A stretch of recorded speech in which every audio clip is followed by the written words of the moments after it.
श्री स्वामी समर्थ. नमस्कार मंडळी, मी नंदिनी माझ्या यूट्यूब चॅनलवर तुमचं खूप मनापासून स्वागत करत आहे. तुमच्या मनातील सर्व चांगल्या इच्छा स्वामी महाराज पूर्ण करो ही स्वामींच्या चरणी प्रार्थना करते आणि आजच्या नवीन व्हिडिओला सुरुवात करते.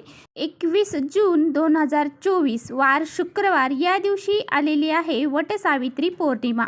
तर पहा, प्रत्येक महिन्यामध्ये पौर्णिमा तिथीही येत असते आणि प्रत्येक पौर्णिमेचं महत्त्व हे वेगवेगळं असतं. तर पहा, वटपौर्णिमेला ज्येष्ठ पौर्णिमा म्हणून देखील ओळखलं जातं. ही पौर्णिमा तिथी जी आहे, तर ह्या पौर्णिमे तिथीच्या दिवशी खूप सारे शुभयोग हे तयार होत आहेत आणि त्यामुळे या वटपौर्णिमेचं महत्त्व हे अधिक पटीने वाढलेलं आहे. वटपौर्णिमेच्या दिवशी स्त्रिया आपल्या पतीच्या दीर्घ आयुष्यासाठी, अखंड सौभाग्यासाठी वडाची पूजा करतात. उपवास करून वडाच्या झाडाला प्रार्थना करत असतात. त्याचबरोबर पौर्णिमेच्या दिवशी माता लक्ष्मी, भगवान श्री हरी विष्णू, चंद्रदेव यांची देखील पूजाही केली जाते. तर पहा, या दिवशी धनप्राप्तीसाठी माता लक्ष्मीची देखील आपण उपासना करत असतो. म्हणूनच आजच्या व्हिडिओमध्ये मी तुम्हाला अतिशय प्रभावशाली उपाय सांगणार आहे.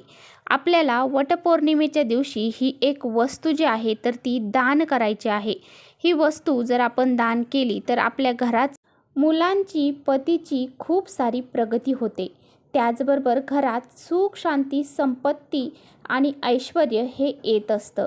7 पिढ्यांचं दारिद्र्य हे नष्ट होऊन जातं.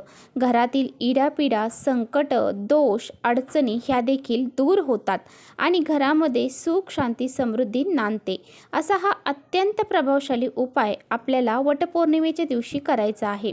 तो कसा करायचा आहे, कोणती वस्तू तुम्हाला दान करायची आहे, याबद्दलच आजच्या व्हिडिओमध्ये मी तुम्हाला सांगणार आहे. त्यामुळे तुम्ही व्हिडिओ कुठे स्किप न करता शेवटपर्यंत नक्की बघा, जेणेकरून तुमच्यापर्यंत योग्य ती माहिती पोहोचेल. आपल्या चॅनलवर जर नवीन असाल तर चॅनलला लगेच सबस्क्राईब करा आणि असेच माहितीपूर्ण व्हिडिओ पाहण्यासाठी बेल आयकॉनलाही प्रेस करा, म्हणजे मी जेव्हा नवीन व्हिडिओ अपलोड करेन त्याचं नोटिफिकेशन सर्वात अगोदर तुम्हाला भेटेल आणि तुम्ही एकही व्हिडिओ मिस करणार नाही.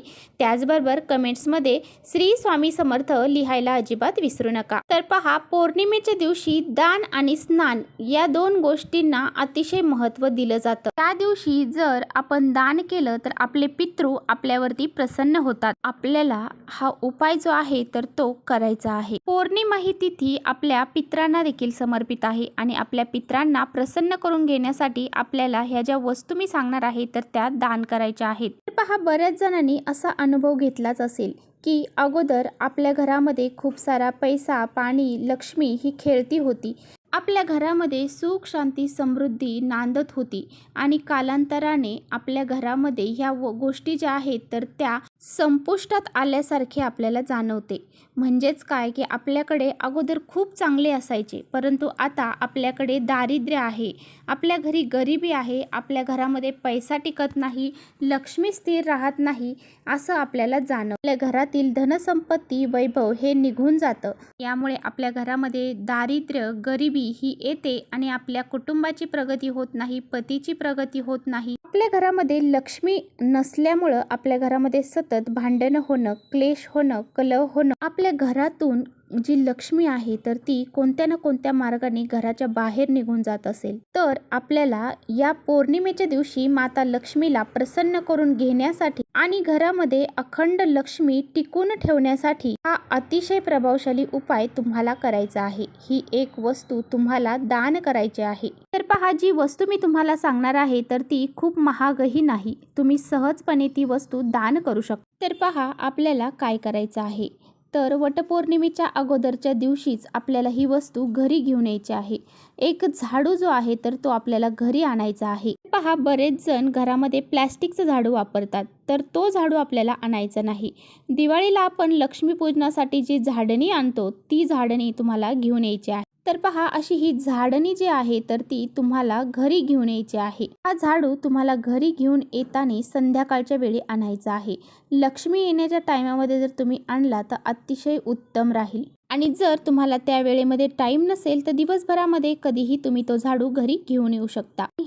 हा जो झाडू आहे तर तो लक्ष्मी येण्याच्या वेळेस जर आपण घरामध्ये आणला तर त्या झाडूला लक्ष्मीचं प्रतीक मानलं जातं आणि त्या झाडूची हळद कुंकू अक्षदा फूल वाहून पूजा केली जाते. हा झाडू तुम्हाला घरी घेऊन यायचा आहे. घरी आणल्यानंतर हळद कुंकू लावून पूजा करून तो घरामध्ये ठेवायचा आहे. आणि वटपौर्णिमेच्या दिवशी सकाळी सकाळी तुम्हाला लवकर उठायचं आहे. उठल्यानंतर आंघोळ करायची आहे, स्वच्छ कपडे परिधान करायचे आहे आणि त्यानंतर तुम्हाला तो झाडू उचलून तुमच्या जवळ असणाऱ्या मंदिरामध्ये जायचं आहे. ते कुठे देवीचं मंदिर असेल, माता लक्ष्मीचं मंदिर असेल, त्या मंदिरामध्ये तुम्हाला जायचं आहे. तर पहा, हा झाडू तुम्ही दान करत असताना तुम्हाला कोणी पाहणार नाही याची काळजी तुम्हाला घ्यायची आहे. गुप्तपणे हा झाडू तुम्हाला दान करायचा आहे. त्या मंदिरामध्ये तुम्हाला हा झाडू दान करून यायचा आहे. तर पहा, जेव्हा तुम्ही हा झाडू मंदिरामध्ये घेऊन जाता, तुमच्या मंदिरामध्ये त्या जर जागा असेल तर तिथे तुम्हाला थोडंसं झाडू मारायचं आहे. त्याच झाडूने तुम्हाला थोडंसं झाडून घ्यायचं आहे आणि त्यानंतर तो झाडू तुम्हाला तिथेच ठेवून यायचा आहे. जर आपण पौर्णिमेच्या दिवशी एक झाडू जर आपण दान केला तर आपल्याला त्याचं खूप जास्त पटीने पुण्य प्राप्त होते.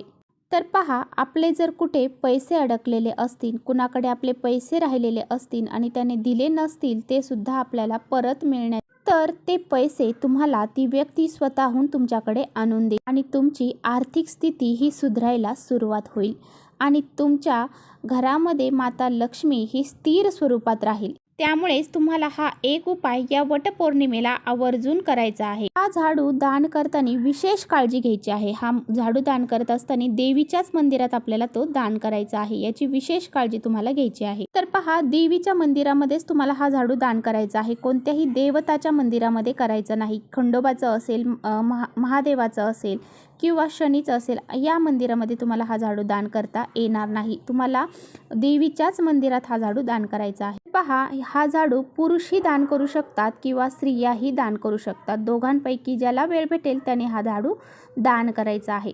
तर अशा पद्धतीने ही एक वस्तू जी आहे तर ती वटपौर्णिमेच्या दिवशी आपल्याला दान करायची आहे. तर चला, इथेच थांबवते. माझा व्हिडिओ आवडला असेल तर नक्की लाईक करा. चॅनलवर नवीन असाल तर चॅनलला सबस्क्राईब करा. परत भेटूया अशाच छानशा व्हिडिओसोबत. तोपर्यंत श्री स्वामी समर्थ.